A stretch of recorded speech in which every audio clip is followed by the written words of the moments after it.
এবং হেফাজত ইসলামের সাথে একতা প্রকাশ করে দেশনেত্রী বেগম খালেদা জিয়ার নির্দেশে, জননেতা মির্জা আব্বাস সাহেবের নির্দেশে আমি আমার পুরো ফুল টিম নিয়ে আমি হেফাজত ইসলামের পাশে ছিলাম এবং কাজ করেছি, সারাদিন কাজ করেছি এবং ওনাদের পাশে ছিলাম।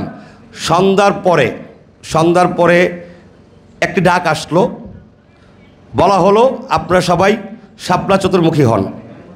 জায়গায় জায়গায় এই কাজটা করেছিল পরিকল্পিতভাবে আওয়ামী লীগের দোসর যারা এবং তৎকালীন রয়ের এজেন্ট এবং ডিপার্টমেন্টের এসবি, এনএসআই, ডিবি তাদের লোকজন এই পাতানো খেলায় আমরা পা দিয়েছিলাম। আমরা সবাই এক জায়গায় একত্র হওয়ার জন্য চলে গিয়েছিলাম। ঠিক ওই টাইমেই তারা এই নারকীয় হত্যাকাণ্ড তাণ্ডব চালিয়েছিল, যেটা আমার বাস্তব আমার চোখে আমি দেখেছি যে কিভাবে তারা তাণ্ডব চালিয়েছে, কি করেছে।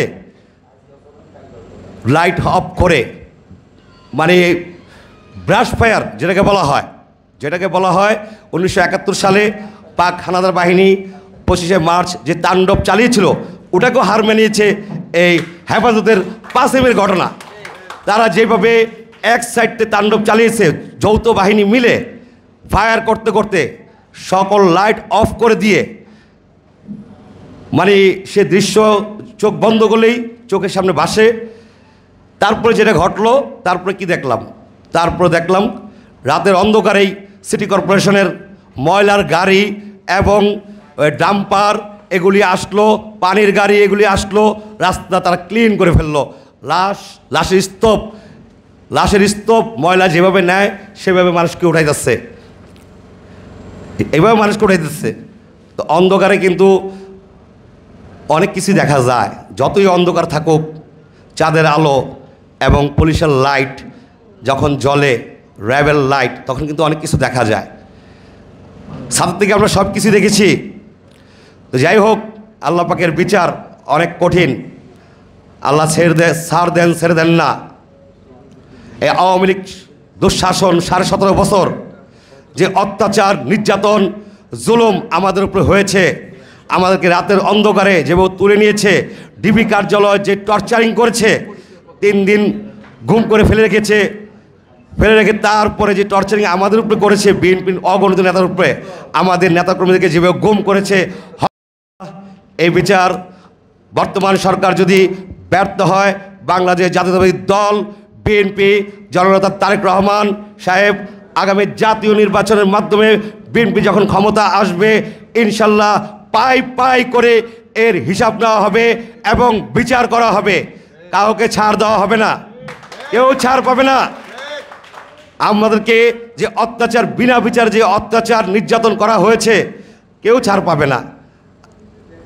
এবং এই জুলাই আগস্টের আন্দোলনের মাধ্যমেই আবার প্রমাণ হয়েছে বাংলাদেশের শান্তিকামী মানুষ, ছাত্র জনতা এবং আমাদের বিএনপি সমন্বয় রাজনৈতিক দলগুলি তারা সবাই ঐক্যবদ্ধভাবে এই ফ্যাসিস্ট সরকারে যেভাবে বিতাড়িত করেছে, আমি বাংলাদেশ জনগণের প্রতি কৃতজ্ঞ প্রকাশ করছি। কারণ এই আন্দোলন অবশ্যই সফল পেয়েছে 18 কোটি মানুষ এক হওয়ার কারণে। এবং কারণ নেতৃত্ব একটা কঠিন জিনিস। পৃথিবীর যেই প্রান্তে থাকুক, আপনি যদি সঠিক নেতৃত্ব দিতে পারেন তো অবশ্যই সফলতা আসবে। যত সময় লাগুক সফলতা আসবে। এর বাস্তব প্রমাণ জুলাই আগস্টে আমরা পেয়েছি।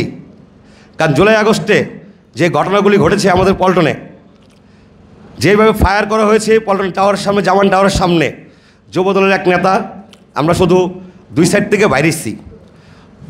বাইরেছি, কিন্তু পিছন থেকে তারা আইসে কোনো কথাবার্তা নাই, ডাইরেক্ট ফায়ার, ডাইরেক্ট গুলি।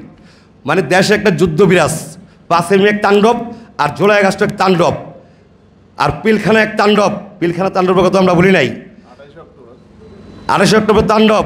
কিন্তু আপনার 19শে জুলাই, খুব সম্ভবত 19শে জুলাই পল্টনে যে ঘটনা ঘটছে, একবার খুব কাছের থেকে, মানে হয়তো 100 মিটার, আরও অনেক কাছের থেকে ডাইরেক্ট শ্যুট, পায়েও শ্যুট না, ডাইরেক্ট মাথায় শ্যুট করা হয়েছিল।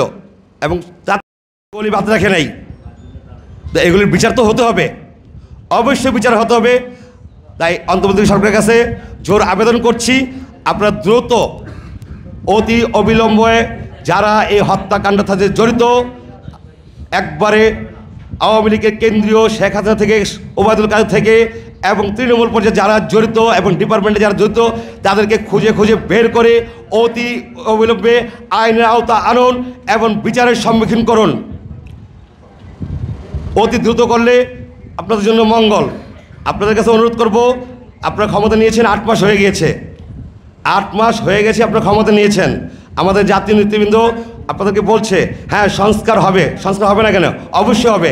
সংস্কার একটা চলমান প্রক্রিয়া। আমাদের শহীদ রাষ্ট্রপতি জিয়াউর রহমান যখন 19 দফা ঘোষণা করেছিলেন তখন থেকেই বাংলাদেশের সংস্কার কাজ বিএনপি সর্বপ্রথম শুরু করেছে এবং আমাদের ভারপ্রাপ্ত চেয়ারম্যান সাহেব আবার 31 দফা দিয়েছেন। এটাও চলমান থাকবে। আপনারা সংস্কার করুন, যেটা প্রয়োজন এটা অতি দ্রুত করুন। অতি দ্রুত আপনারা এই বছরের মধ্যেই সংস্কারের কাজ, বিচারের কাজ শেষ করে ডিসেম্বরের মধ্যে এক জাতীয় নির্বাচন দিয়ে সসম্মানে আপনারা বিদায় নেন। এটা গণতান্ত্রিক সরকার আসুক, কারণ 18 কোটি মানুষ 15 বছর, 17.5 বছর ভোট দিতে পারতেছে না। অবশ্যই আমাদের জবাবদিহি আছে। আমরা তো মূলত আন্দোলন করছি কিসের জন্য? আমাদের জন্য আন্দোলন করি নাই। আমরা আন্দোলন করছি বাংলাদেশের 18 কোটি মানুষের জন্য, জনগণের জন্য, তাদের ভোটের অধিকারের জন্য। আমাদের মূল আন্দোলনের স্কিমই ছিল এটা, জনগণের ম্যান্ডেট এবং জনগণের মালিকানা জনগণকে বুঝিয়ে দেওয়া। তো আপনাদের কাছে আমি অনুরোধ করব, অতি দ্রুত ডিসেম্বরের মধ্যেই একটি জাতীয় নির্বাচনের ব্যবস্থা করুন। সকল দল অংশগ্রহণ করবে, কিন্তু এদেশে আওয়ামী লীগ নির্বাচন করতে পারবে না। এই নামে কোনো নির্বাচন তারা অংশগ্রহণ করতে পারবে না। আওয়ামী লীগ বাদে সকল রাজনৈতিক দল ইলেকশনে অংশগ্রহণ করবে জনগণের ভোটের মাধ্যমে। জনগণের ভোটের মাধ্যমে যেই দল রাষ্ট্র ক্ষমতায় আসবে, আমরা বিএনপির তৃণমূল নেতাকর্মী অবশ্যই তা মেনে নেব। তারা যে দল রাষ্ট্র ক্ষমতা করবে আমাদের কোনো আপত্তি থাকবে না, কিন্তু নির্বাচন হতে হবে ফেয়ার। 111-এর মতো নয়, 111-এর মতো পাতানো নির্বাচন নয়।